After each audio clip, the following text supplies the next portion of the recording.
Hello बच्चों, good morning. कैसे हैं आप सब? आशा है आप सब ठीक होंगे। आइए आज हम पढ़ते हैं हिंदी कविता सूखे सुमन से, जिसे लिखा है हिंदी कवित्री महादेवी वर्मा जी ने। आइए पढ़ते हैं कविता को। था कली के रूप शैशव में, अहो सूखे सुमन, मुस्कुराता था खिलाते अंक में तुझको पवन। खिल गया जब पूर्ण तू मंजुल सुकोमल पुष्प बन, लुब्ध मधु के हेतु मंडराने लगे आने भ्रमर। इन पंक्तियों में महादेवी वर्मा जी कहती हैं कि हे फूल, हे पुष्प, जब तू छोटा था, कली के रूप में था, तब तू मुस्कुराता था और हवा तुझे खिलाती थी, हवा तेरे साथ खेलती थी। खिल गया जब पूर्ण तू मंजुल, जब तू पूरा फूल बनकर खिल गया, सुकोमल पुष्प बन, अब तू बहुत सुंदर फूल बन गया है। लुब्ध मधु के हेतु मंडराने लगे आने भ्रमर। अब तेरे पास भंवरे आने लगे हैं। लुब्ध का मतलब है यहाँ पर कि लुभाने वाले, कि तुझे लुभाते हैं। भंवरे तुझे प्यार करते हैं और तेरे आसपास मंडराने लगे हैं, क्योंकि तू अब सुंदर फूल बन चुका है। स्निग्ध किरणें चंद्र की तुझको हंसाती थी सदा, रात तुझ पर वारती थी मोतियों की संपदा। लोरियां गाकर मधुप निद्रा विवश करते तुझे, यतन माली का रहा आनंद से भरता तुझे। इन पंक्ति में कहा गया है कि स्निग्ध किरणें चंद्र की, चंद्रमा की रोशनी, चंद्रमा की किरणें तुझे सदा हंसाती रहती थी। रात तुझ पर वारती थी मोतियों की संपदा। रात जो है वो तुझे मोतियों की संपदा वारती रहती थी। लोरियां गाकर मधु, भंवरे जो है वह तेरे लिए लोरियां गाते थे, निद्रा विवश करते तुझे, और लोरी सुनने के बाद आप गहरी नींद में सो जाते थे, वो सोने पर मजबूर कर देते थे।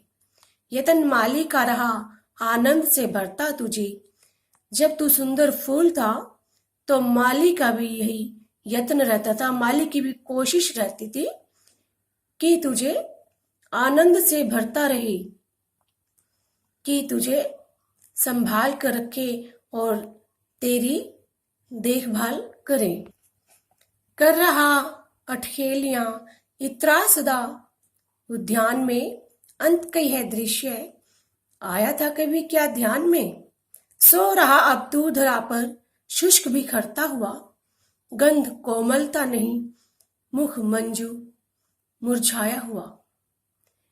इन पंक्तियों में कविता एक फूल के बचपन का वर्णन करती है कि एक फूल जब छोटा होता है तो उसे सभी प्यार करते हैं। जैसे हम भी छोटे बच्चों को बहुत प्यार करते हैं और उसको खिलाने के लिए उसके आसपास हम रहते हैं, उसका मन बहलाते रहते हैं। ऐसे ही पुष्प का मन जो है हवा भंवरे बहला रहे हैं। कर रहा अठखेलियां इतरा रहा उद्यान में, आज तो अठखेलियां मस्ती कर रहा, आज तो खेल रहा है, उछल कूद कर रहा है उद्यान में, बाग में। अंत में यह दृश्य आया था कभी क्या तेरे ध्यान में। उस टाइम क्या कभी हे पुष्प तूने सोचा था कि तेरा अंत क्या होगा। सो रहा अब तू धरा पर शुष्क बिखरा हुआ, आज तू धरती पर शुष्क है, तुझ में प्राण नहीं है, अब तू सो रहा है। गंध कोमलता नहीं, अब वो पहले वाली खुशबू तुझ में नहीं है, वो कोमलता तुझ में नहीं है। मुख मंजू मुरझाया हुआ, मंजू का मतलब होता है सुंदर, तेरा जो सुंदर मुख है वो आज मुरझाया हुआ है। इन पंक्तियों में कवित्री कहना चाहती है कि एक फूल का अंत जो है वो आज शुष्क बिखरा हुआ पड़ा है। पुष्प का अंत जो है बड़ा ही दुखद है। आज उसके पास कोई भी उसका दुख बांटने वाला नहीं है। आज तुझको देखकर नाहक भ्रमर आता नहीं, लाल अपना राग तुझ पर प्रात बरसाता नहीं। जिस पवन ने अंक में ले प्यार तुझको था किया, तीव्र झोंके से सुला उसने तुझे भू पर दिया। इन पंक्तियों में कहा गया है कि आज तुझको देखकर, यानी कि आज तुझको ऐसी बुरी हालात में देखकर कोई भंवरा भी नहीं आ रहा। लाल, लाल का मतलब है यहाँ पर पुत्र, कि हे बेटा अपना राग तुझ पर प्रात बरसाता नहीं। अब सुबह तेरे लिए कोई गीत नहीं गाती। अब प्रातः जो है, सवेर का समय जो है, वो तेरे लिए कोई भी गीत नहीं सुनाता। जिस पवन ने अंक में ले प्यार तुझको किया था, जिस हवा ने कभी गोद में लेकर तुझे प्यार से खिलाया था, तीव्र झोंके ने सुला उसने तुझे भू पर दिया। उसी हवा के झोंके ने आज तुझको धरती पर सुला दिया है। भू, भू का मतलब होता है भूमि, धरती। अंक होता है गोद। जब पवन तुझे गोद में लेकर खिलाती थी, आज उसी पवन ने तेरे को जमीन पर सुला दिया। हवा के झोंके ने तुझे सुला दिया है, शुष्क कर दिया है। अब तुझ में प्राण नहीं है। कर दिया मधु और सौरभ दान सारा एक दिन, किंतु रोता कौन है तेरे लिए दानी सुमन। मत व्यथित हो फूल, सुख किसको दिया संसार ने, स्वार्थ में सबको बनाया है यहाँ करतार ने।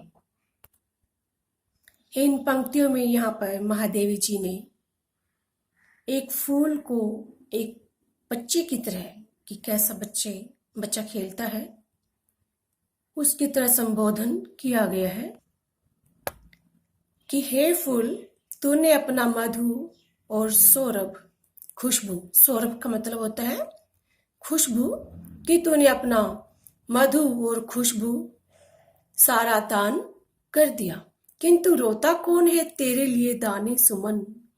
फूल, तेरे लिए कौन रोता है?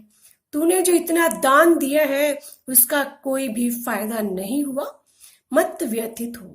इन पंक्तियों में कविता एक पुष्प को समझा रही है। जैसे आज जब कोई मनुष्य परेशान होता है, टूट चुका होता है, और कोई दूसरा आकर उसको समझाता है बड़े प्यार से, मत व्यथित हो फूल, हे फूल तू मत परेशान हो, दुखी मत हो। किसको दिया संसार ने सुख, किसको दिया संसार ने? इस संसार ने सुख किसी को भी नहीं दिया, स्वार्थ में सबको बनाया है यहाँ करतार ने। करतार का मतलब होता है परमात्मा। इन पंक्तियों में कहा गया है कि ये पूरा संसार जो है वो स्वार्थी है। परमेश्वर ने पूरे संसार को ही स्वार्थी बनाया है, इसलिए हे फूल तू दुखी मत हो, तू परेशान मत हो। विश्व में हे फूल तू सबके हृदय भाता रहा, दान कर सर्व सब फिर भी हाय हर्षाता रहा। जब ने तेरी ही दशा पर दुख हुआ संसार को, कौन रोएगा सुमन हमसे मनुज निस्सार को।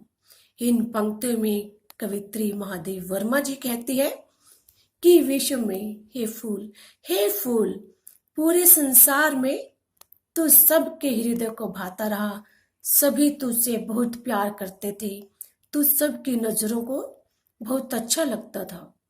दान कर सर्व सब फिर भी हाय हर्षाता रहा। तूने अपना सब कुछ दान कर दिया, फिर भी तू हर्षाता रहा, खुश रहा।